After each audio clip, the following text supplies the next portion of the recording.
This episode is brought to you by the Jordan Harbinger Show. Do you want a new podcast to look forward to each week? One that's got it all, entertainment, information, and stuffed with actionable content? Yeah, you do. Because who wouldn't want to listen in as Jordan dives into the minds of fascinating people, from athletes, authors, and scientists to mobsters and spies. Each week, Jordan uses his interviewing talents to bring you never-before-heard stories and insights to make life more understandable. He has one of the most highly rated self-development shows out there. Listen in, learn, and look forward to each new episode, like I do. And I would like to recommend a few episodes myself.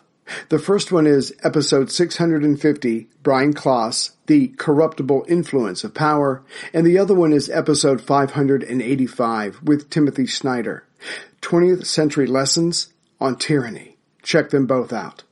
You can't go wrong with adding the Jordan Harbinger Show to your rotation. It's incredibly interesting. There's never a dull show. Search for the Jordan Harbinger Show. That's H-A-R-B as in boy, I-N as in Nancy, G-E-R, on Apple Podcasts, Spotify, or wherever you listen to podcasts. This episode is brought to you by Audible.com. In case I haven't said it enough times, Audible is the Internet's leading provider of audiobooks, with over 100,000 titles to choose from, old-time radio shows, magazines and newspapers, and so much more. At any time, you can go to worldwar2podcast.net and click on the Audible link and sign up for a free 14-day trial. Cancel any time or choose one of their membership programs, but either way, you get to keep the free audiobook you downloaded. This time, I would like to recommend Hitler's Holy Relics by Sidney Kirkpatrick. It starts near the end of the war with German prisoners being interrogated, although the vast majority know next to nothing.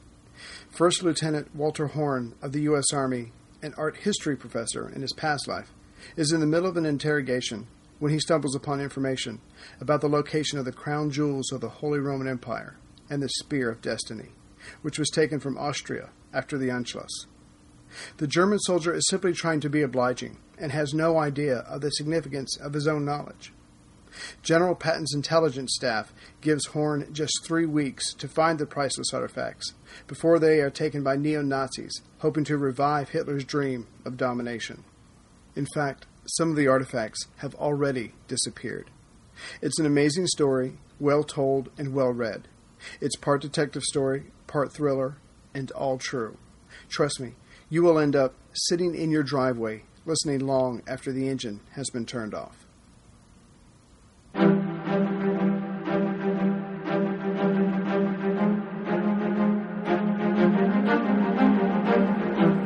Hello, and thank you for listening to The History of World War II, Episode 44, Defense of the Air.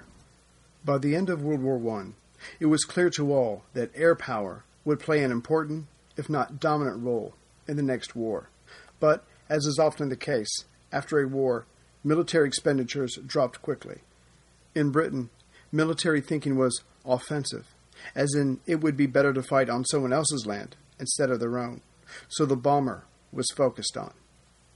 But there were those who gave thought to the defensive side of the equation as well. So in 1923, a committee was formed to create a plan to defend against an attack from the continent. The first step was the obvious setting up of anti-aircraft guns around London and establishing observatory posts along the coast. Clearly, whether offensive or defensive, planning and any future military production would center around the battle for the skies. Although the offensively minded focused on bomber development, tactics, and strategy, there was surprisingly little progress throughout the 1920s. This neglect was continuously brought to the attention of the government and public by the insistent MP from Epping, Mr. Churchill. Eventually, the government relented and voted for a 5-year expansion plan for the RAF. At the time, this included all aspects of military aviation and supporting entities. 2 years later, as it grew, significant changes were made as the growing RAF clearly needed reorganizing. It was decided to break up the organization into commands of bomber, fighter, coastal defense, and training. So, on July 6, 1936, Fighter Command was created. and its first commander-in-chief, appointed 8 days later, was Hugh Caswell Tremahir Dowding. On that very day, he visited his new headquarters. Of course, new is a relative term, since Fighter Command would be run from a 166-year-old mansion named Bentley Prior in Middlesex. Dowding soon found out that his Fighter Command would also be responsible for Anti-Aircraft Command, Balloon Command, and the Observatory Corps. Fortunately for all, Dowding, due to his experience, actually knew in detail and understood these different issues, their technology, and how to apply them in a cohesive, effective defense. But all this organization and knowledge means very little without the funds to obtain the necessary equipment to make it a reality. But Dowding, an odd fellow, there is no other word for it, but it's not meant disrespectfully, found not a friend but an ally in Neville Chamberlain when he came to power in 1937. Chamberlain was always skeptical of the Army and Navy's complaints of wasting money towards the RAF, but in reality, they just wanted the funds for themselves, and Chamberlain knew this. Another, albeit initially unknown ally for Dowding, was Minister of Coordination of Defense Sir Thomas Inskip. But what put him in Dowding's camp was a combination of economics and lacking of belief that the bomber would always get through. For Inskip, it came down to the fact that fighters were cheaper to make, and so he actually built up Fighter Command and still saved money. For Dowding, his job was to protect Britain from an invasion, and the best way to do that was with fighters. Fighters could control the sky, harass enemy troops, and destroy needed supplies. Thinking of how he would deploy his fighters to accomplish all this, he calculated the need of 45 squadrons. Still, this was only a plan, an observation. Britain needed time to build the squadrons he wanted, and looked at through this light, the Munich Accord of 1938 did just that. So thanks to the politicians who saw the value of a defensive shield, Dowding started getting his funds. And thanks to the ambiguous achievement of the Munich Agreement, Dowding gained more time. But it simply wasn't a matter of filling the skies over southern Britain with aircraft. Enemy aircraft had to be found and engaged before causing their own damage. And since all of southern Britain was open to attack, the defense had to be organized and focused so that the adequate number of planes met the enemy in a timely manner with enough remaining fuel and ammo to accomplish the job. And it's probably fair to say that no one thought of these complex, integrated issues as much as Dowding. He is credited, and rightly so, with coming up with the overall system of detection and response.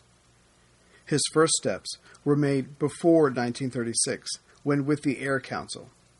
Back in 1934, the RAF was experimenting with sound location technology to detect aircraft. It turned out to be hopeless, so the next idea in line was examined. Some scientists had talked of a death ray for aircraft, but few believed in its viability. Still, nothing could be left to chance, and so Henry Tizard, the head of a committee set up by the Secretary of Air, asked Robert Watson Watt of the National Physical Laboratory to prove it would not work.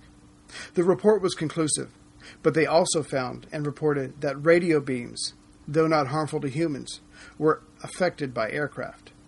The report ended with the idea that maybe radio waves could be used to detect aircraft.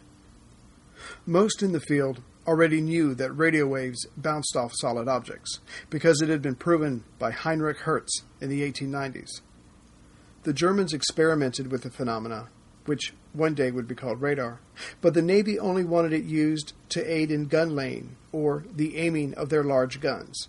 Any advantage over the British Navy was welcome, but the Luftwaffe was interested, with Goering leading the way, and by 1938 had developed a detection system of their own. Back in Britain, Watson Watt's team got to work and had a successful test of detecting reflected radio waves from an airplane in February of 1935. This only encouraged them further, and by September of that year, they were able to detect planes 50 miles away. So the Air Defense Subcommittee was convinced that a chain of these had to be set up along the coast. The station started going up, with constant improvements made along the way, and more tests in 1937 showed the Air Ministry that they were definitely on the right track. In 1940, with war declared, additional chains were set up to capture signals from low-level flying aircraft as well as ships in the channel. All this equipment in place had to be run by people, but the Air Ministry certainly didn't want word getting out. So people were hired, told not to talk about their work, and were shown only as much as they needed to do their jobs. On paper, they were mostly called clerk special duties. But the truly skilled operators were at the core of this project. Technicians used the developed instruments and with practice were able to tell 4 things about incoming aircraft. The time between sending the signal out and receiving it back after bouncing off the aircraft told them the range of the target. A goniometer showed the bearing or direction of the flight. Next, the shape and amount of interference of the radio signal told the number of aircraft. And finally, by using different stations and crossing their signals, the operators could tell the height. This last one was very important, as height determined a pilot's initial tactics in meeting an opponent. But height was also the hardest piece of the information to get right, thus the cross readings of the multiple signals. Still, pilots learned early on to add a few thousand feet to enemy height readings that they were given. The system invented by Dowding and others only gets more complex from here, but after years of practice, and I do mean practice, as well as tweaking along the way, everyone knew their role, and everyone who needed it had access to the information needed to make informed decisions. Dowding did not direct the actual fight against the Luftwaffe. The group commanders decided which sectors to activate, and so controlled the tactical situation. The sector commanders had the responsibility to get the activated squadrons into the air in such a way as to give them the best tactical approach. Simply, Dowding built the system that allowed Britain to focus its assets of aircraft, pilots, post-combat information, and measures for constant improvement against the enemy. Of course, no one man could do it all, and 2 major weaknesses would be discovered and improved later. First, many of the RAF staff were housed in buildings above ground, and second, there was a lack of an organized air-sea retrieval system in place to rescue pilots. Fighter Command and 11 Group headquarters were underground, but most of the sector stations were not, and in ordinary, unarmored buildings. They were small and thus hard to hit, but the ultimate test was, if attacked, these highly trained, valuable personnel could be killed by a single bomb. As for the pilots, in 1940, if one of them went down over the channel, they could only hope that the locals saw them and would send out craft to search for them. Pilots were not equipped with a dinghy or fluorescents to mark their location, and although they wore a Mae West to help stay afloat, the temperature of the water during the summer meant that the men could only expect to hold out for about 4 hours. Of course, if a downed pilot wore regulation dress, that time was made shorter. The collar of the standard officer's Van Helsing shirt shrank in seawater and could easily strangle a wounded pilot, which is why many wore the silk scarves around their neck. It wasn't vanity, it was expedience.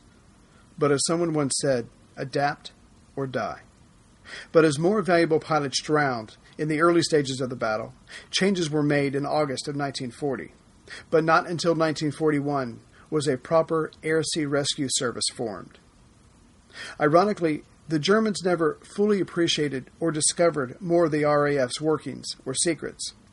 As the British had shared much with the French, who soon came under the control of Nazi interrogators, the Germans did not seem to press the issue, especially after their inability to conquer the RAF as time went on.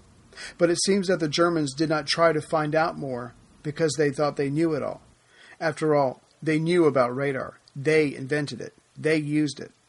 But what set the RAF apart was Dowding's application and supportive system around it.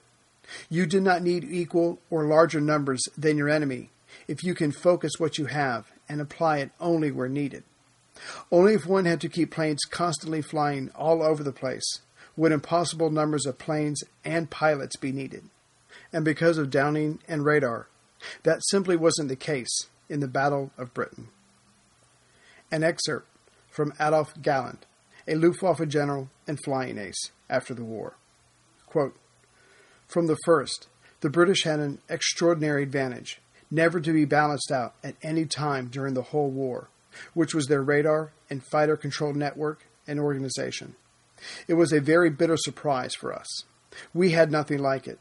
We could do no other than knock frontally against the outstanding, well-organized, and resolute direct defense of the British Isle." Unquote. With this, Galland oversimplifies this case, but the emotion behind his words shows the psychological effects Britain's organized defense had on the heretofore successful German pilots. They actually got a taste of it at Dunkirk, but couldn't see clearly through the overwhelming success of pushing the French out of the war and driving the British to the coast. But they were starting to. Hey everyone, Ray here. Imagine being the first to invent something, or travel to lands that no one of your group has ever seen before. That's the story that American History Tellers from WWII wants to share with you. Kind of like the original Star Trek, President Thomas Jefferson in 1804 hired Meriwether Lewis and William Clark to head west into the great unknown, the undiscovered country, to find an all-water route to the Pacific Ocean. And though they did not find that waterway, they did come across and record previously unknown plants and animals, not to mention coming into contact with deadly diseases while surviving harsh weather. And as they made their way west, it would be the Native Americans in the Rocky Mountains that were stunned to see white men for the first time. But getting to the Pacific and back would take all their skills and strength, not to mention a huge chunk of luck. And of course, one young native lady called Sacagawea, who saved the explorers' journals from a raging river and kept them from starvation, all the while carrying her own baby. Follow along as the American History Tellers unfolds the story of these two men, their trials of facing mountain ranges, grizzly bears, and hostile natives. But more than discovery, their expedition was about who owned the American Northwest. All this and more is covered by the prolific and ever-engaging Lindsey Graham as he takes you along the imperfect paths ever westward, right alongside Lewis and Clark. So join American History Tellers as they investigate how bravery, leadership, and luck helped these adventurers overcome impossible odds. Listen to American History Tellers Lewis and Clark on Apple Podcasts, Amazon Music, or you can listen ad-free by joining WWII Plus in the WWII app. And now, the battle, July 20th through the 22nd. By Saturday, July 20th, the sun was trying to make an appearance, and the result was scattered thunderstorms with bright intervals all over southern Britain. Per the German battle orders, reconnaissance flights were sent out early in the morning. As the Luftwaffe was still focused on using the convoys as a way to get to the fighters, they focused in the south, the southeast, and the northeast. About 9 a.m. that morning, multiple small raids were plotted near Kent in the southeast. Squadrons were sent up, but because there were at least 3 separate raids over the area and as many RAF squadrons responding, the lines between each opposing pair became blurred. There were a few confirmed victories for each side, but mostly it was a jumbled mess, with some ships being attacked, but none were sunk. The German reconnaissance flights continued until mid-afternoon. There were also clashes in the air to the south. In the early afternoon, 501 Squadron scrambled from Middle Wallop in Hampshire to intercept Junkers 87s, which were escorted by Me-109s. They had left from the Jersey Island area and headed to the south coast, looking for convoys, or rather, the fighters protecting the ships. Sergeant J.H. Ginger Lacey, leader of 501, already had 5 kills from France and would go on to become the top-scoring British pilot in the Battle of Britain. Lacey and his men headed into the fray, and he soon locked on to one of the 109s. The ME was initially heading towards him when Ginger got off 3 quick bursts of his guns. But more importantly, he did this before the ME could line up and fire his guns. Some of Ginger's bullets struck home, and the German pilot quickly started evasive maneuvers. But the damage was done. The ME started nosing down, and Ginger was surprised by the very small splash it made as it dove straight into the water. He immediately found another Me-109 and turned toward him, But at the same moment, the ME turned toward Ginger. Panicking, Ginger quickly fired off a few rounds, and although the 109 was staggered by this, still, it came on. They passed within a few feet of each other, and another of the squadron finished off the Messerschmitt. Ginger was safe to fight another day. Again, ships of the convoy below were harassed, but due to the RAF, none were sunk. Later on in the afternoon, back to the southeast, off Dover, shipping came under attack, and close-by squadrons took to the skies to intercept. Again, battle was joined, and both sides suffered losses, but any details were lost in the intensity of the dogfight. However, like the morning combat, the Luftwaffe seemed to get the worst of it. The Germans, not giving up, tried again for the shipping near Dover. But this time, as the RAF rose up to give challenge, the two separate raids turned around and headed for France. However, two MEs decided on a quick pass at the ships below and paid the ultimate price for it. To the northeast, at least 3 raids were plotted. One approached Peterhead, but turned back when the fighters got close. The others that were plotted were probably meteorological flights and headed home before they could be challenged. However, one Dornier 17 was shot down near Kinnairds Head. That night, there was an extensive laying of mines between 10 p.m. and 2 a.m. off the east coast. What planes the Luftwaffe lost in the day, the British would lose in ships at night. Mines were also laying off the southern coast, west of White, as well as the Bristol Channel. Bristol also received light bombing raids, and the damage was considered minor, unless your home was one of the few that were hit. There were just under 200 patrols that day, which involved 655 aircraft. Over 1,100 barrage balloons were sent up to disrupt the bombers, and about 44 of them were damaged. Losses for the day were 3 for the RAF and 9 for the Luftwaffe. Both sides also suffered many damaged aircraft that somehow made it back to their base.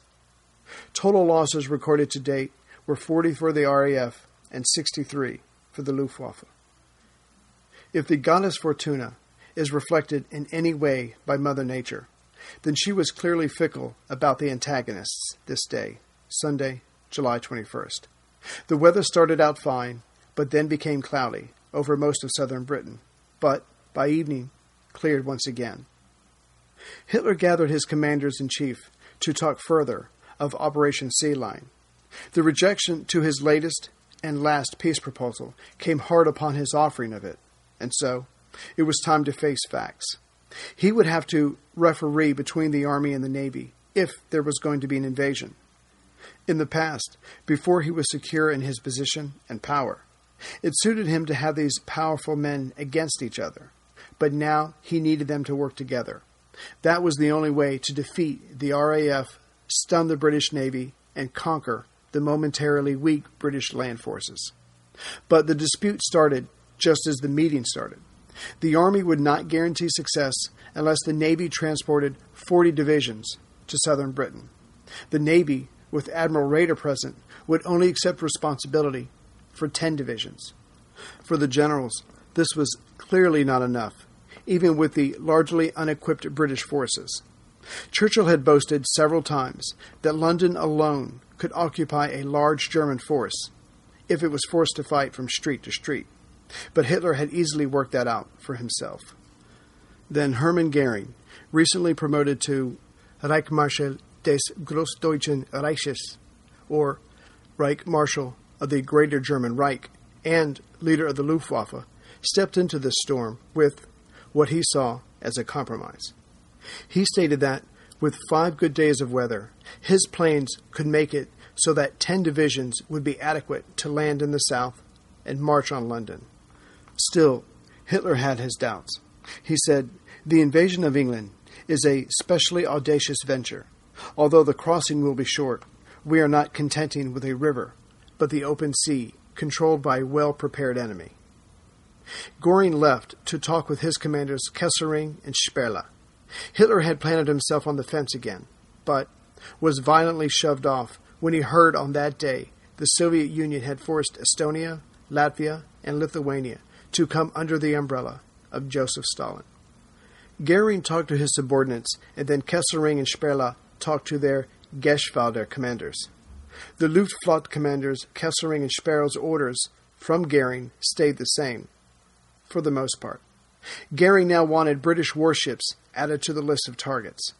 The Reich Marshal knew Adlertag would be coming soon. But this was clouding their mutual decision that the destruction of the RAF was paramount. With control of the British skies, everything was possible. The enemy's warships, their convoys, and the needed future landing areas would be at their mercy. Explaining his thinking even further, Goering wanted the 109s and 110s free to roam and hunt British fighters. He declared that he would soon appoint someone to head this up, but for now, his plan, would remain. Only small bomber groups would be sent out with light escorts. The German fighters were to focus on their British counterparts, and if the German bombers found themselves inadequately protected, he suggested tighter formations. Unlike his Luftflotte commanders, Goering was willing to lose bombers if it meant bringing down British fighter pilots. As for the battle on the 21st, the north and east coasts were spared this day, besides the reconnaissance flights, which were spotted over Wick and East Anglia. However, Goering was sticking to his plan to use the British convoys to find the RAF fighters. Like the last few days, the German reconnaissance flights went searching over the channel. Soon, convoy Peewit was spotted, and the reconnaissance aircraft turned for home. Their job was done. Fighter Command wasted no time in getting a squadron flying over the convoy, but this time, the Luftwaffe was trying a different tact. The predictable attacks came, but were beaten off, and no ships were sunk. But both sides lost planes in the fight. The Hurricanes and Spitfires headed for home, but then another attack came just as they were landing. But the second group of German fighters had been plotted, and so a second squadron had been rushed to take up a defensive position. This second raid was intercepted, and again, no ships were sunk. However, whether from the first or second squadron, probably the first, one of the Spitfires did not return to its airfield. Meanwhile, to the east, HMS Brazen, which had suffered damage from bombing near Dover the day before, sunk as it was being towed. The Luftwaffe commanders knew that the British radar was helping their opponents across the channel to have planes ready and in position to protect their convoys. So they decided on some trickery of their own when they attacked the Peewit convoy for a third time that day. At about 3:20 p.m. that afternoon, 9+ German fighters were approaching Portland, which had seen a tremendous amount of attention for the last week or so. A squadron was activated and on its way when the attackers did a 90-degree turn and headed straight for the Peewit convoy. As fast as the German MEs were, the moment they turned, Fighter Command saw this and reacted, and more squadrons were sent up. A confused dogfight ensued, both sides scoring victories, but no ships were sunk. As the 109s were heading for home, one of the Hurricanes that had initially been sent to Portland caught up with them and shot down an Me-110. That night saw relatively light activity, but mines were suspected of being laid in the Plymouth area as well as the Thames estuary. Bombs were dropped near Liverpool and further to the northeast, near Stirling. The second bombing destroyed 2 houses and damaged nearby buildings. Again, the damage was not considered major by Fighter Command, but some people that night lost family, friends, or a home. Later that night, the German U-boat 30 sunk the British steamer Elleroy, 180 miles west of Cape Finisterre, Spain. All 16 members of the crew made it to the lifeboat and reached Vigo, Spain.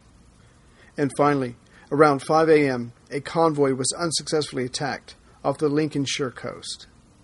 Attempting to keep the convoy safe, 190 patrols were dispatched that day, which involved 596 aircraft.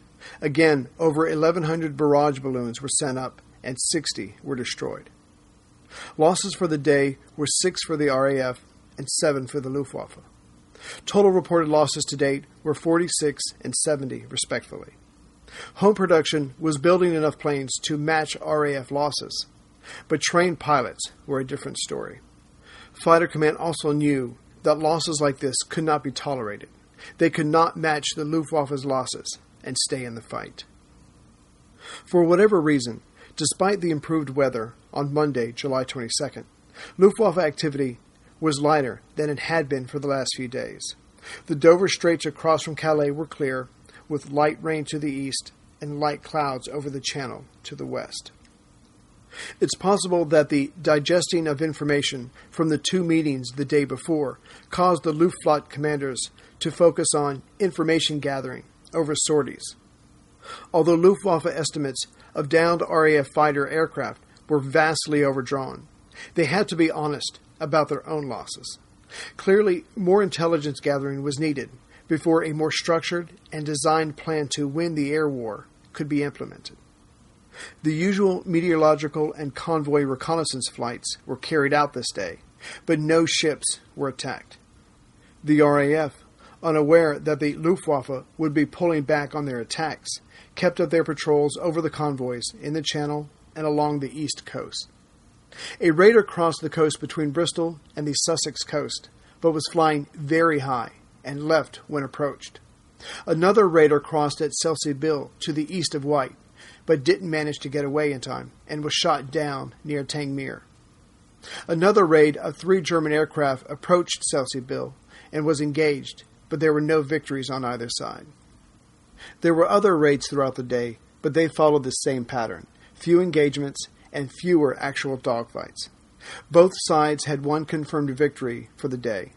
Total losses to date were 47 and 71 respectively. The larger-than-normal night activity started just as the sun went down. The area bombed was larger than normal as well. The Luftwaffe may have been rethinking their daytime tactics, but that didn't change the fact that nighttime sorties were far more safer. Starting around 9 p.m., attacks and mine lanes started along the southern coast, from Portland to Land's End.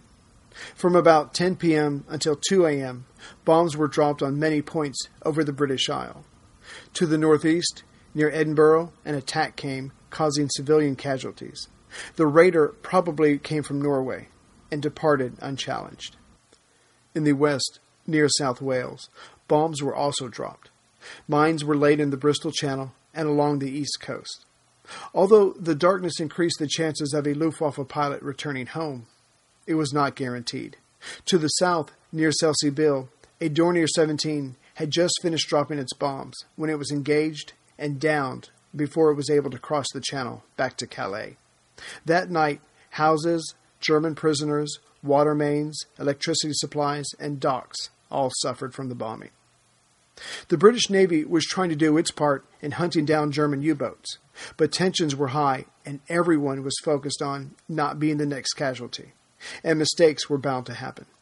The British submarine HMS Clyde fired 6 torpedoes at one of its own, HMS Truant, near Norway.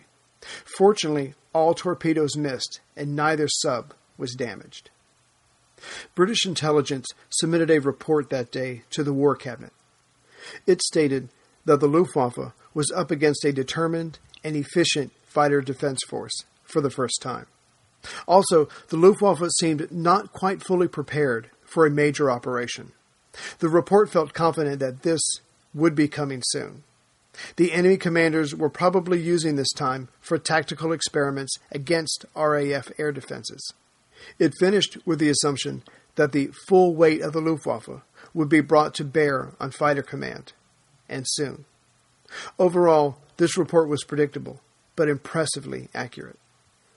That evening, British Foreign Minister Lord Halifax broadcasted the government's official rejection of Hitler's peace offer. Quote, "No one here wants the war to go on for a day longer than is necessary, but we shall not stop fighting until freedom, for ourselves and others, is secure." Unquote. Clearly, the British were determined to stay in the fight, while the Luftwaffe was determined to find the chink in the RAF's armor.